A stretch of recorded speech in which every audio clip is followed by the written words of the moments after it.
नालायक बच्चों, एक बार फिर से वेलकम है आपका क्लास में, जहां पे हम लोग चैप्टर 2 का यूनिट 2 देखने वाले हैं। आप यूनिट 1 देख चुके हो, नहीं देख के आए हो तो जल्दी से देख के आओ और वीडियो को लास्ट तक देखना है, क्योंकि लास्ट में मैं बताऊंगा इसमें से कौन सा एमसीक्यू आपके एग्जाम में आ रहा है। तो सर वही पढ़ा दो, देखो मेरा इंट्यूशन है कि वो आएगा, तो वो मैं लास्ट में बताऊंगा। डन, आओ देखते हैं sir. Unit theory of demand and supply. चलो सर दिखा दो सर। यूनिट 2 का नाम है थ्योरी ऑफ कंज्यूमर बिहेवियर, ठीक है। यूनिट 2 कि कंज्यूमर कैसे बिहेव करता है। सबसे पहले तो एक बार जो बिहेव कर रहा है उसके नेचर को समझ लेते हैं। और नेचर को समझो बेटा।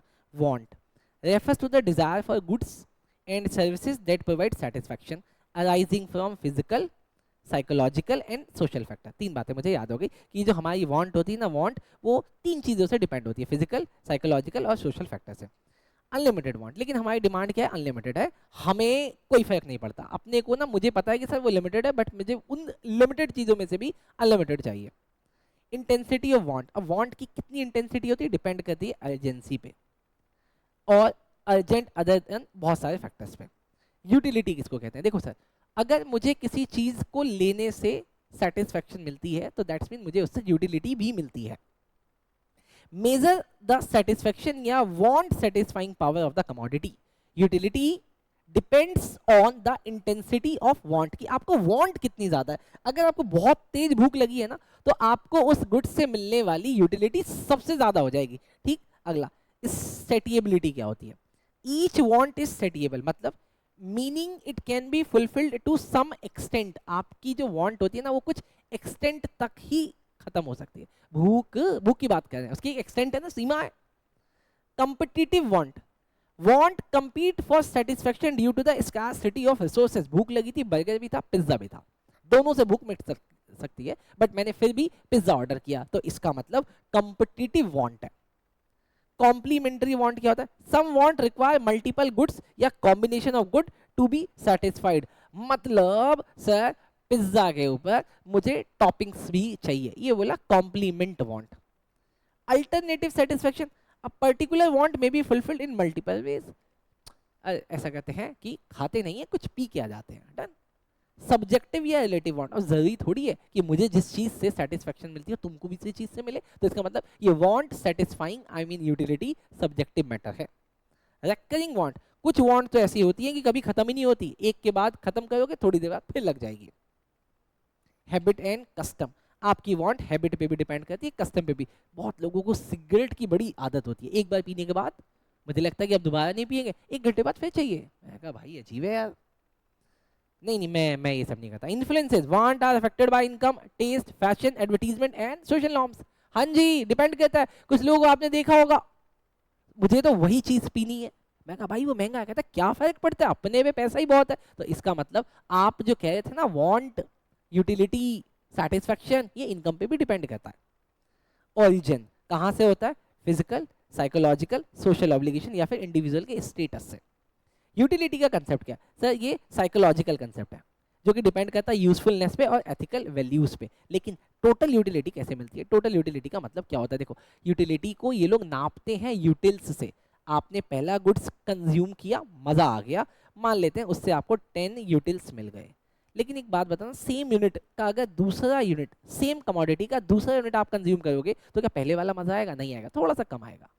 तो सर एक गुड से कितना मिला? 10, और 2 गुड से टोटल 19, तो इसको बोला गया टोटल यूटिलिटी। लेकिन मार्जिनल यूटिलिटी, मार्जिनल का मतलब अगले वाले से कितना मिला? 9। इसके बाद अगर शायद मैं तीसरा कंज्यूम करूँ तो मिलेगा 7, तो मार्जिनल कितना हो गया? दूसरे का 9, तीसरे का 7। चलो सर आगे देखते हैं। Classification of want. अब बोला वांट को ना क्लासीफाई किया गया इन्होंने 3 कैटेगरी में। पहला necessaries for life, necessaries for efficiency, या फिर कन्वेंशनल नेसेसरी। अब देखो, नेसेसरीज फॉर लाइफ मतलब minimum requirement for survival such as food, cloth, shelter, रोटी कपड़ा मकान। Necessities for efficiency, longevity, work efficiency, nourishing food, clean water, education और recreation. अब बोला कि जब मेरी ना नेसेसिटी ऑफ लाइफ पूरी हो जाएगी तो मेरे को क्या चाहिए? एफिशिएंसी चाहिए नेसेसरीज में। उसके बाद कन्वेंशनल नेसेसरी, जैसे कि सोशल कस्टम, हैबिट। पहले तो भूख लगी थी, पहले खाने की तलाश में थे, खाना मिलना चाहिए। उसके बाद हमने क्या बोला? नहीं सर खाना थाली में मिलना चाहिए। अब सर खाना टेबल पे खाएंगे और हमें खिलाने के लिए एक बंदा चाहिए। हाँ मैडम होगी तो ज़्यादा चलेगी। चलो सर उसके बाद अगला देखते हैं। कंफर्ट, लग्जरीज और फ्लेक्सिबिलिटी ऑफ द क्लासिफिकेशन। देखो ये हो सकता है कि कोई चीज आज आपके लिए नेसेसिटी हो, या कोई चीज आज आपके लिए लग्जरी हो, कल वो आपके लिए लग्जरी ना जाके नेसेसरी बन जाए। जैसे कि बहुत पुराने टाइम पे आप चले जाओ तो किसी के घर में फ्रिज और टीवी होना लग्जरी की बात होती थी, लेकिन आज ये नेसेसिटीज है। तो उन्होंने यहीं पे बोला कंफर्ट गुड, लग्जरी गुड, और बाद में बोला फ्लेक्सिबिलिटी ऑफ क्लासिफिकेशन। ये क्लासिफिकेशन बदल जाती है समय के साथ, इनकम के साथ। रिलेशनशिप क्या है सर? टीयू का एमयू का एक डायग्राम में साथ देख लो, फिर आपको शायद ज्यादा समझ में आएगा। आप एक डायग्राम देखो, इसको ध्यान से देखना बेटा, ध्यान से ध्यान से ध्यान से ध्यान से ध्यान से। ये देखो, ध्यान से देखोगे तो समझ में आएगा कि क्या बनाया सर। आप देखो ये ना सर, ये आपका है टीयू और ये है सर आपका एमयू। मतलब सर, शुरू शुरू में टीयू, ना ना ना ना ना ना ना ना ना ना, एक मिनट रोकते हैं। चलो इस वाले कंसेप्ट को समझने के लिए आपको मेरे साथ आना पड़ेगा एक डायग्राम में। ये देखो बेटा डायग्राम, आप मेरे साथ इस डायग्राम को देखो बेटा। ये है आपका टीयू, अरे भैया ये है आपका टीयू, ये देखो ये गया ऊपर, उसके बाद नीचे गिरता है। लेकिन पता है इसकी वजह क्या है? इसकी वजह है ये जब टॉप पे था ना, ये अपने जीरो पे था। मतलब सर टीयू बढ़ता है पहले बहुत तेजी से, उसके बाद अपने टॉप पे जाता है, फिर नेगेटिव होता है, गिरने लगता है, नेगेटिव नहीं सॉरी गिरने लगता है। ऐसा क्यों? क्योंकि हर एक कमोडिटी के साथ आपको कुछ ना कुछ तो यूटिलिटी मिलती है सर, मिलती है। अगर आपको मान लिया पहली कमोडिटी से 10 यूटिलिटी मिली और पांचवी से आपको 2 मिली, लेकिन छठवा आप खाने को राजी नहीं। मैंने बोला क्यों? कहता भाई अब नहीं चाहिए, आपकी यूटिलिटी नेगेटिव हो रही है। मतलब ये हो गई मार्जिनल यूटिलिटी, और अगर ये नेगेटिव होगी तो आपके टोटल को तो कम ही करेगी ना। मतलब पहले से मिली 10, दूसरे से मिली 9, तीसरे से मिली 4, चौथे से मिली आपको 1, तो इसका टोटल देखो कितना है, 10 9 19 4 23 1 24। लेकिन आप जैसे ही अगला यूनिट कंज्यूम करते हो माइनस हो रहा है, तो मतलब ये इसके टोटल को कम कर रहा है 23, तो इसका मतलब ये गिरने लगेगा। तो ये है इसका रिलेशनशिप, देख लिया। पहले क्या होता है, पहले शुरू शुरू में दोनों बराबर होते हैं, उसके बाद जब ये टॉप पे जाता है तो ये अपने जीरो पे आता है, जब ये गिरने लगता है तो ये अपने नेगेटिव में हो जाता है। अब इसको यहाँ से देख लो बेटा, फर्स्ट में दोनों बराबर होते हैं, उसके बाद टीयू इंक्रीज करता है डिक्रीजिंग रेट से। When TU increases decreasing rate, MU decreases but remain positive. Maximum TU maximum होगा जब MU 0 होगा, TU डिक्रीज होगा, TU start decreasing, MU become negative. चलो एक मिनट, मेरा एक कॉल आ रहा है, मैं कॉल ले लेता हूँ यार। चलो मम्मी का कॉल था। Law of diminishing marginal utility, ये क्या होता है sir? Law of diminishing marginal utility का मतलब होता है जैसे जैसे जैसे करके आप कमोडिटी को कंज्यूम करते चले जाते हो ना, उससे मिलने वाली हर एक एडिशनल यूनिट से उसकी यूटिलिटी कम होती चली जाएगी। पहले से 10 मिला है तो दूसरे से 8 मिलेगा, तीसरे से 6 मिलेगा। आप सिंपल करो ना, पहली रोटी दूसरी रोटी तीसरी रोटी, पहला विजिट दूसरा विजिट और तीसरा visit. Law of diminishing marginal utility का मतलब as a consumer consume more unit of the good, the additional satisfaction from each extra unit decreases. अब बोले यहाँ पे सेटिएबिलिटी काम करती है, मतलब कैसे? Each want is satiable, the intensity to desire decreases as more unit are consume. Simple है सर, तो मुझे सेटिएबिलिटी यहाँ पे समझ में आती है।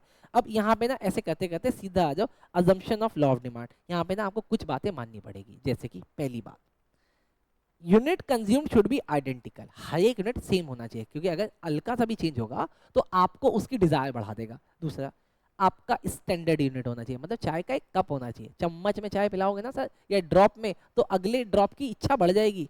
तीसरा, कंटिन्यूअस होना चाहिए, मतलब बार बार, अगर सुबह चाय पीऊंगा तो शाम को तो दोबारा लत लगेगी या फिर इच्छा होगी, तो आपको कंटिन्यू पीना है, सुबह का सुबह ही पीते रहना है। अब इसका कोई एक्सेप्शन है? हाँ, जैसे अगर आपको कोई सोना दे, पैसा दे, या फिर कोई ऐसी चीज़ें दे जिसमें डिज़ायर होता है, तो उसमें ये सब चीज़ें नहीं लगती, उसमें बढ़ता चला जाता है। आपको पैसा जितना कमाओगे उतना ज़्यादा आपको लगेगा। अच्छा, अब आ जाते हैं इंपॉर्टेंट कंसेप्ट, कंज्यूमर सरप्लस। इसी से आपके एग्जाम में एक MCQ आने वाला है बेटा, पक्का कंफर्म लिख लो कहीं पे। कंज्यूमर सरप्लस क्या होता है? मान लेते हैं एक दुकानदार कंज्यूमर से कहता है कि भैया ये वाला गुड्स मैं 10 रुपए का बेचता हूँ। कंज्यूमर हैप्पीली उसको 10 का नोट देता है और सामान ले आता है, और कंज्यूमर रास्ते में सोचता हुआ आ रहा है, मैं तो इसके लिए 15 रुपए दे देता, बेचारे ने 10 ही मांगे। मतलब कंज्यूमर आ गया है सरप्लस में, consumer can pay more than the seller ask. तो ये जो वो 15 पे कर सकता था, तुमने लिए 10, तो कंज्यूमर को बच गया 5। यही है कंज्यूमर सरप्लस, खत्म हो गया कंसेप्ट। देखो अल्फ्रेड मार्शल ने बोला the extra satisfaction consumer get from paying less for the good than they are willing to pay. खत्म। आगे अब इसकी डेफिनेशन देख लो। Consumer surplus is the difference between what consumer are willing to pay and what they actually pay. यहाँ पे सारे में यही चीजें समझाई हुई है, हम इसको बाद में देखेंगे। अब देख लेते हैं सर एप्लीकेशन। इसका एप्लीकेशन क्या सर, मतलब कंज्यूमर सरप्लस का कोई एप्लीकेशन है? पहला एप्लीकेशन वेलफेयर मेजर्स के लिए, मतलब consumer surplus reflect the welfare gained from the consumption and help the businesses understand customer satisfaction influencing repeat purchases। मतलब पहला कि वेलफेयर मेजर्स को मतलब आप ऐसा समझो कि दुकानदार बेवकूफ नहीं है, दुकानदार ने जानबूझ के ये सेंस क्रिएट करा दिया कंज्यूमर के माइंड में कि तुमको ना सरप्लस आ रहा है, तो वो रिपीट करेगा परचेज को। अगला प्राइसिंग डिसीजन। अब मैं डिसीजन लेते समय इस बात का ध्यान रखूंगा कि मुझे कोशिश करनी है कि कंज्यूमर से उतना ही लेना है जितना वो पे करने का इच्छुक है, और जितना वो देना चाहता है उससे हम 1% 2% कम ही लेंगे। तो ये होगी प्राइसिंग के डिसीजन का। अगला इन्वेस्टमेंट के एनालिसिस का, हम कौन सा गुड्स में इन्वेस्ट करें जिसमें कंज्यूमर सरप्लस होगा, हम उसी में इन्वेस्ट करेंगे। प्राइस का चेंजेस कर सकते हैं लेकिन किस हद तक, जहां तक उसको दर्द ना हो। टैक्स की पॉलिसीज बनाते समय भी ध्यान रखते हैं गवर्नमेंट। अगला क्या इसकी कोई लिमिटेशन है? हाँ लिमिटेशन है। पहला मेजरेबिलिटी की, तुमको कैसे पता कि वो कितना पे करने वाला था, तो इसका मतलब मेजरेबिलिटी में ही प्रॉब्लम है। अगला इन्फिनाइट सरप्लस फॉर नेसेसरीज, लेकिन किसी किसी केस में इन्फिनाइट सरप्लस होता है, जैसे कि मेडिसिन।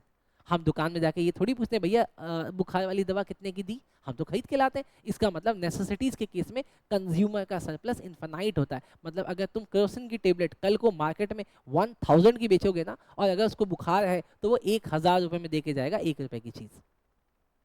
इम्पैक्ट ऑफ सब्सटीट्यूट, अगर मार्केट में उसका अवेलेबिलिटी है, सब्सटीट्यूट अवेलेबल है, तो फिर सरप्लस काम नहीं करेगा। प्रेस्टिजियस गुड में भी काम नहीं करेगा। और मनी मार्जिनल यूटिलिटी, मनी के केस में भी कंज्यूमर का सरप्लस कैलकुलेट नहीं किया जा सकता। इंडिफरेंस कर्व एनालिसिस देख लेते हैं बेटा। इंडिफरेंस कर्व एनालिसिस क्या होता है, इसको पहले समझ लेते हैं, उसके बाद आपको ज़्यादा बेटर तरीके से समझ में आएगा। जैसे कि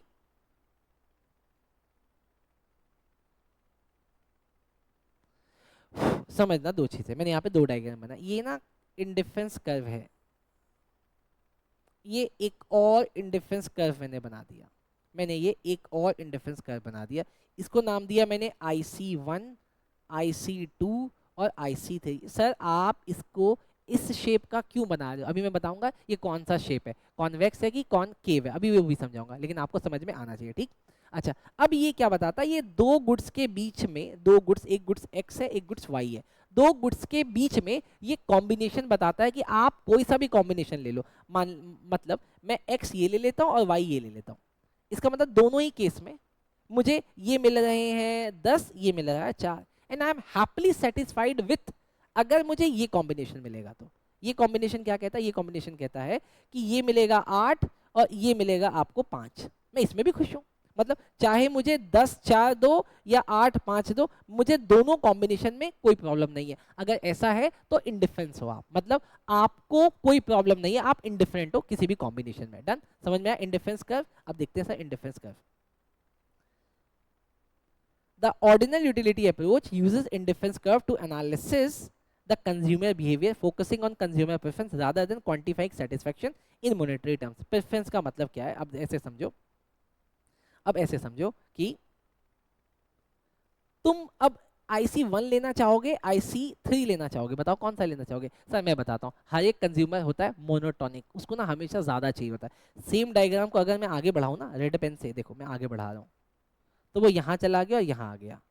मतलब हमेशा हमेशा आपको जो हाईएस्ट वाला होगा ना, वो आपको ज्यादा सेटिस्फेक्शन देगा। कंज्यूमर हमेशा मोर यूनिट चाहता है। कौन सा यूनिट चाहता है? मोर यूनिट चाहता है। उसको मोर यूनिट कहाँ पे मिलेगा? IC3 में। ठीक, अब ये बता रहा है कि सर आपको पता है, आपको पता है कि अजम्पशन है इंडिफरेंस कर्व की। मैंने बोला क्या अजम्पशंस है, देखो अजम्पशंस है कंज्यूमर की rationality, ordinal utility, transitivity of preference और मोर इज बेटर। दोबारा देख लो बेटा, कंज्यूमर की रेशनैलिटी मतलब know their own taste and preferences, ordinal utility वो अपने अपने सेटिस्फेक्शन को काउंट कर सकता है, ट्रांजिटिविटी ऑफ प्रेफरेंस कहने का मतलब है कि अगर मुझे A पसंद है B से और B पसंद है C से, तो इसका मतलब मुझे हमेशा A पसंद आएगा अगर आप मुझे C से कंपेयर कराओगे, तो ये बोला ट्रांजिटिविटी ऑफ प्रेफरेंस। अगला मोर इज बेटर, मैंने बोला मोनोटोनिक है। अच्छा, अब इंडिफरेंस कर्व कैसे काम करता है, जो मैंने आपको पढ़ा है वही चीज यहाँ पे आई है। देखो, an indifference curve represent combination of two good that give the same satisfaction to the consumer, meaning the consumer is indifferent among these combination. लेकिन अगर एक साथ बहुत सारे इंडिफरेंस कर्व बना दोगे तो वो कहलाता है इंडिफरेंस कर्व का मैप। जैसे कि इसमें 3 है तो ये बोला जाएगा इंडिफरेंस कर्व का मैप। इसको कवर करते हुए आगे चलते हैं बेटा, मार्जिनल रेट ऑफ सब्सटीट्यूशन। अब मार्जिनल रेट ऑफ सब्सटीट्यूशन अगर आज आपने समझ लिया तो आपको मजा आ जाएगा। जैसे कि ये किस शेप का है, अब मैंने इसका 2 ड्रॉप किया इसका 1 लेने के लिए, मैंने इसके 2 यूनिट छोड़ दिए इसका 1 लेने के लिए, क्या मैं फिर से इसका 2 छोड़ूंगा इसका 1 लेने के लिए? शायद नहीं, नहीं छोड़ूंगा मैं। मतलब पहले मुझे एप्पल और ऑरेंज में इसमें समझो, मैं 10 एप्पल लेता था और 4 ऑरेंज लेता था और मैं इस कॉम्बिनेशन से सेटिस्फाइड था।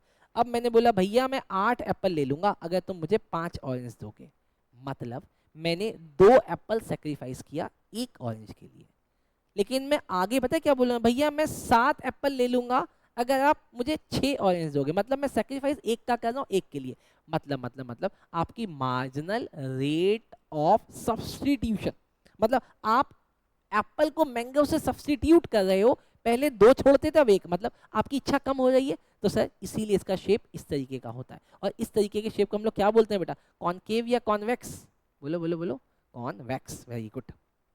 देखो, the marginal rate of substitution rate at which consumer is willing to exchange goods X and Y while maintaining the same level of satisfaction moving along in difference curve। अब यहाँ पे ना 3 बातें मुझे आपको दिखानी है, 3 बातें 3 बातें 3 बातें 3 बातें 3 बातें, दिख जा भाई, 3 बातें कहाँ लिखी है मैंने? हाँ जी सर, देखो प्रॉपर्टीज ऑफ डिफरेंस कर्व में पहला डाउनवर्ड स्लोपिंग, नीचे की तरफ आया। अगला कॉन्वेक्स टू द होराइजन, ये क्या होता है? कॉन्वेक्स। लेकिन आप मुझे बताओ अगर ये कॉन्वेक्स ना होके कॉनकेव होता तो मतलब इसका क्या होता है? हम जो मैंने क्या बोला, इस केस में एम आर एस क्या है? डिक्रीजिंग है। लेकिन इस केस में क्या हो जाएगा? M R S increasing. M R S का मतलब मार्जिनल रेट ऑफ सब्सटीट्यूशन, आप कम छोड़ रहे हो अगर एडिशनल यूनिट के लिए, लेकिन यहाँ पे आप ज्यादा छोड़ रहे हो।